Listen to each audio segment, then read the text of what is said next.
talk to you regarding some really good SEO strategies. Tuhin, can you have a loud round of applause?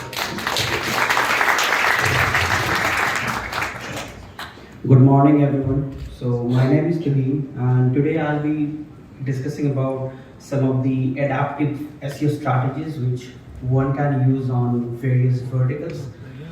So just to keep the things simple, I'll be discussing on some of the main verticals which many of you guys might use, such as the B2B segment, B2C, e-commerce, and yes, the B2, B2C. So without further ado, let us dive in. So the first one, we will start with the B2B business segment, and let us see what exactly we have done to enhance certain objectives which the client was facing. So this was a campaign named as AIF and PMS. So the niche is actually on the investment segment, and the main challenge which the client was facing for us was, as you can see, is that they wanted to increase their traffic, organic traffic obviously, to over 30,000 in a span of 6 months. And apart from that, they wanted to develop a very thrilling digital presence all over the major search engines and the social platforms. Now, the immediate challenge for us was that the site was lacking in terms of everything. There was no users, barely very thin contents, and most importantly, the site was really having a poor user experience. Now, the first thing what we did was that we actually tried to make a website which really converts well. Now, when I mean which really converts, I mean to say that the site should be having good call to actions. The landing pages should be well, so that this provides a good user experiences, and also the overall look and feel of the website. So this is a proper transition which we made. So the client was using pretty much older HTML and PHP, and this was not even looking good in mobile devices. So later we have revamped and we kind of make it very mobile friendly. As you can see, it have all the call to actions or the reviews and everything is simply lined up well, because this is very important. And obviously we have done several other things. This is just a portion, and here are a few. We have well labeled out the lead magnets, the forms, the social icons, and even the UX as well. So now the thing is that just by doing this, we have improved the bounce rate in just a matter of maybe 1 month. So as you can see that the bounce rate for both the desktop and the mobile devices have improved a lot. And apart from that, the deviation range of how the users were poorly performing before have increased by a lot parameter. So we did not stop here. We went on further and we found more areas where we can show a massive amount of improvement. So we then started with our point number 2, that is we jumped into the competitive intelligence area. So during this phase, we identified what all important keywords the competitors were using, what are the keywords which is causing a massive amount of leads or generating sales, and most importantly, what were the exact queries that were resulting in organic traffic. So we used trend analysis, obviously, even though keyword research was one part of that, but trend analysis helped us to make sure that we are looking into the long-term goal, because obviously if we use a certain queries, then definitely we need to make sure that this have a long-term effect, else there will be a certain drop on the traffic. And these were some of the more UX elements changes we have done. So we made the UX more accessible with the help of breadcrumb navigation. We have fixed on the core web vitals to make sure that the user experience is further enhanced. And these are the 3 main things we have done for them: the core web vitals improvement, the mobility fix, so that the site can load well on mobile devices and can have a mobile first indexing, and yes, the call to action optimization for reducing the bounce rate. So here are some screenshots on what we have done with the core web vitals, and as you can see, like all of the parameters are great. So now the question is that what exactly we have done to optimize the core web vitals. So now the thing is that for optimizing the core web vitals, we have done, like obviously we have done a lot of things, like underwent a lot of development changes, but three important things which every one of you guys can try. That is, the first thing is we have optimized the JavaScript. We have tried to defer the JavaScript as lower as possible so that whenever the site loads, the JavaScript should be deployed at the very end so that the website can get more time to load all the HTML or the CSS factors rather than just being dependent on the JavaScript. And one of the easiest proof on that is that you can disable the JavaScript on your browser and can load the site. If the site loads, this means that your site can run without the help of JavaScript. So this is the first point. The second thing is we try to make all the CSS as inline as possible, because whenever you do an X-line CSS, then a lot of like loops and functions needs to be called out, and this delays the process out. So like I know that everyone uses a good server, but still a fraction millisecond of the delay can cause like a lot of bad scores on this core web vital. And as far as I know, back in 2021, core web vitals was one of the important ranking factor for any online marketing practices. And last but not the least, once again, a proper call to action sizes. So we need to make sure that nothing gets overlooked. We checked all the devices, whether anyone is using a tablet or a phablet, or even like anything, can be a mini iPad, can be a like very large desktops, can be a TV screen size. So we checked on more than 17 different screen sizes to make sure that no call to action buttons were distorted. So these three were the most important ones, which I guess 70% would fulfill the criteria for optimizing the core web vitals, and very essential for helping strengthening the sales and the conversion aspect of a campaign. So now coming down to the next, we also increased, just like I said 5 minutes back, like we helped to improve the mobile usability. So in other words, we ensure that the entire campaign have a mobile flexibility, which means whenever someone is using a mobile device, in fact, as a matter of fact, almost 52% of the worldwide traffic comes from mobile devices. In fact, and this was a data from Statista back in 2022. I guess at this stage, this figure would be more than 60%. By 2025, this figure would touch near about 70% as far as Statista. Now the thing is that this really becomes a very, you can say, a very important factor for every one of us to optimize for mobile devices and to prioritize the mobile first indexing. Once again, we ensure that all the viewports are properly generated, all the mobile aspects are proper, and most important thing is that that site is performing well on the mobile devices. We used automation here because it was not possible for us to go and look into all of the pages. So there are various free resources which you guys can use if you do not want to pay for. I would recommend the Screaming Frog, by which you guys can just scan a website and this will like show you the results for the first 500 pages for free.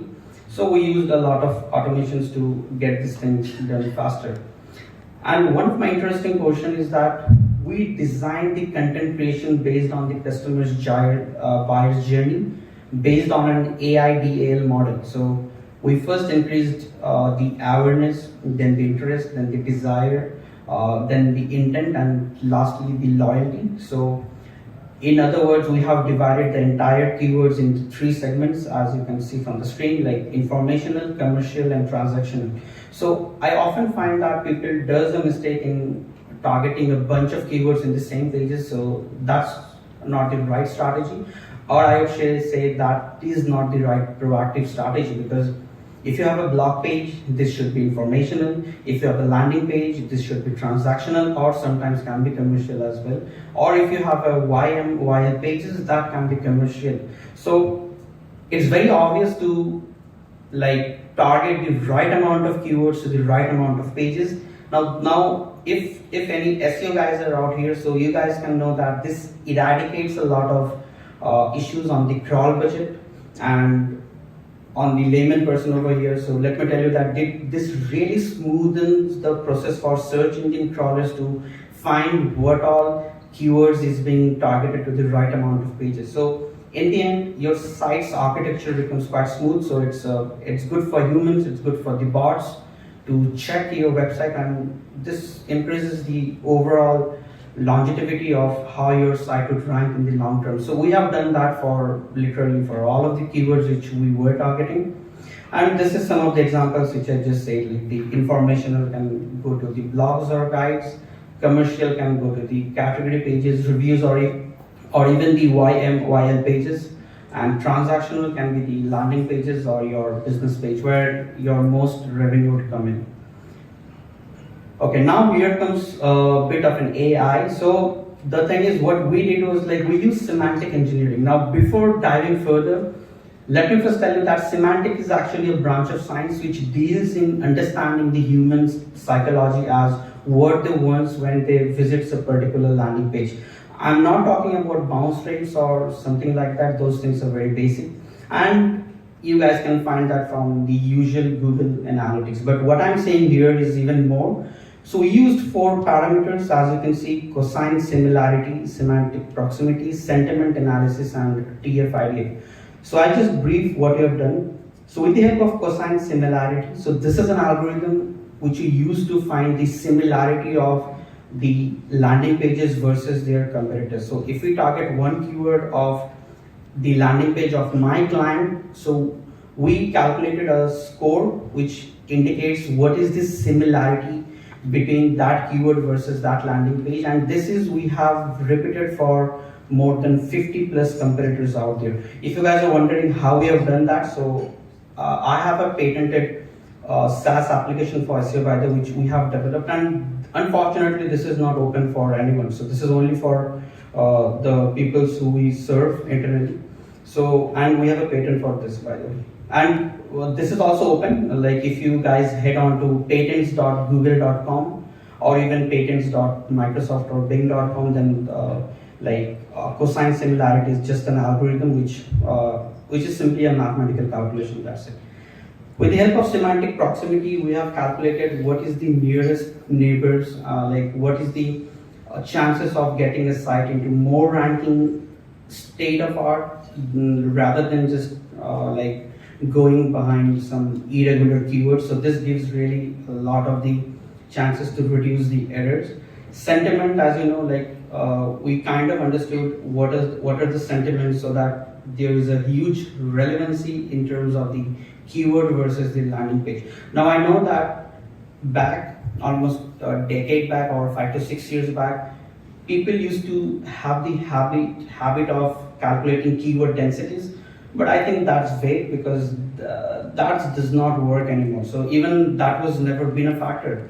So what is really search engine wants is that what is the relevancy score of your keywords versus the landing page, and this can be mathematically proven with the help of semantic science, which is once again the branch of information retrieval, part of an AI. And lastly, TF-IDF, which means that what is your density of the keyword in the entire corpus, which means in the entire index of billions of index which Google or Bing, whichever you guys are optimizing on. So we have kind of optimized all of this. So it's a very complex process, by the way. So we optimized using these 4 parameters for all the content landing pages.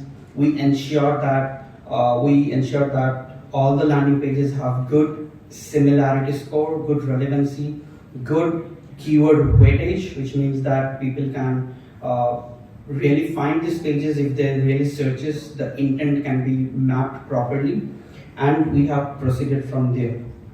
So after that, we have done few social medias work as well, and I will not discuss much here because It's just the basic what every one of us do. Just try to increase the social momentum, because end of the day, social signals really matters a lot.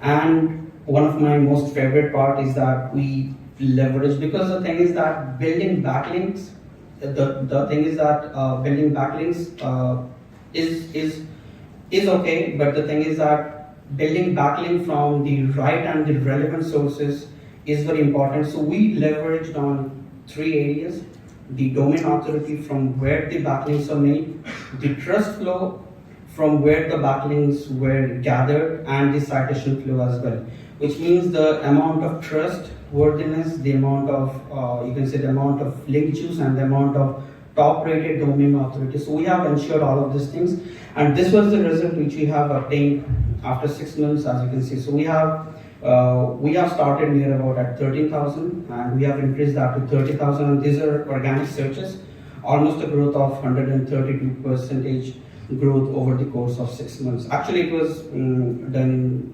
like 4.5 months, but we took 6 months to settle all the changes down. And the same reflected on the Google Search Console as well. The bottom screenshot is on that. So the thing is, now we have repeated the same strategy for another e-commerce brand as Karma Place. This is a US-based brand which sells ladies' apparels. Almost various things were similar, just a few things were different. So I'll just discuss the ones which were different. Just bear with me for 1 sec. Yeah. So here, since this was an e-commerce campaign, so we have optimized the search navigation, and this was the part of the navigational optimization, because the thing is that on any e-commerce platform, if someone searches, then this can generate tons of unnecessary indexing on the Google search, which can drain the potential to rank. So we optimized all sorts of navigational parameters. Breadcrumb is one of them, but we also optimize the search navigation as well. But definitely the customer journey mapping was one of the most top priority things out here. And apart from that, we also leveraged on the social medias, and so these were the statistics for both the organic and the socials, which we had in just 3 months.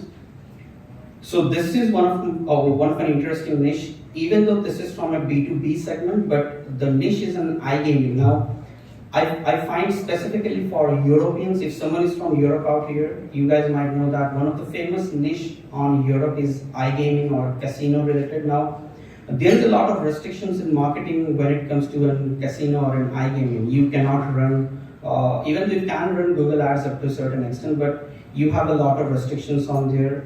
You cannot run any Facebook ads, you cannot run any native advertisement.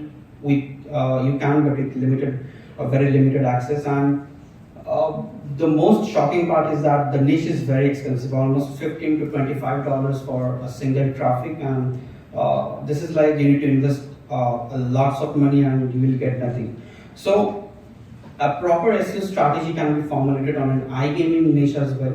So this was one of the campaign from Malta, mybettingdeals.co.uk. Even though this is in UK, like we targeted the location on UK. So apart from all of the obvious things we have done, some of the essential things we have done is we have properly mapped out the call to actions by using proper rel parameters, like as what is the user generated content, or if there is some, to make sure that there is no drainage of the page rank skirting. So we properly mapped out the external linking factors to their associated pages to make sure that all the link juices are flowing in an equilibrium state, and also reducing the bounce rate in an iGaming campaign is very important. And most important thing is that topic clustering. Now this is something very new for iGaming. So if anyone is working on an iGaming industry, topic clustering becomes very important, because iGaming can have a lot of keywords. So just if I take online casinos, this can have maybe some tens of thousands of keywords, and this is not practically possible for people with limited team or budget to work on such a big bucket of keywords. Now this is the state where one should adopt oneself to topic clustering. Now, for those who are laymen out here, Topic clustering refers to the technology by which you can group the keywords to their similar relevancy or meaning. So just as you can see, online casinos can target all of these things, sports betting can target all of these things, poker, there's esports, lottery, horse racing, and the list is on. So you guys can put all the keywords which will rightly fit into the right category or the main broad spectrum of the keyword. And topic clustering is very important, specifically if you're dealing with a very large website or if you're dealing with an iGaming, because you need to put your efforts on the bare minimum whenever you are working on the iGaming portion, because there might be enormous amount of factors which can obstacle your growth, because various things are restricted over there. Apart from that, we have also optimized the web pages to make sure that the text versus the code ratio is okay, which means that iGaming websites tend to have heavy codes or heavy JavaScripts, and once again, JavaScript is not good for SEO. I mean to say that this can really create a lot of rendering or delays in the ranking portion. So we also leveraged a lot towards the SVG, HTML5, CSS, or even we have moved towards the Angular, JavaScript, or React as well. These days, Webflow as well, by the way. So, and once again, Trust Flow and Citation Flow. So these were our data for the last 6 months, which I have gathered for this.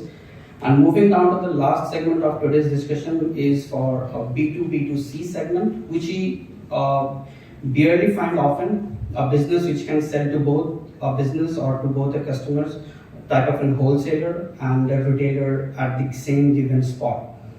So the main thing, the first thing is that for a B2B2C, we need to have, it's my opinion obviously, is that we can have two different versions of website, like the landing pages. One which can target the retailers or the customers, and another landing page which can target the businesses or the corporates, or even someone who loves to does wholesaling. So this is something very important, because the usual keyword optimization strategy or the customer buyer journey mapping is different for different. So two landing pages for a particular type of product should be my priority. Apart from that, the entire site we have, as you can see, we have avoid the clutterness. We have just tried to make it very simple.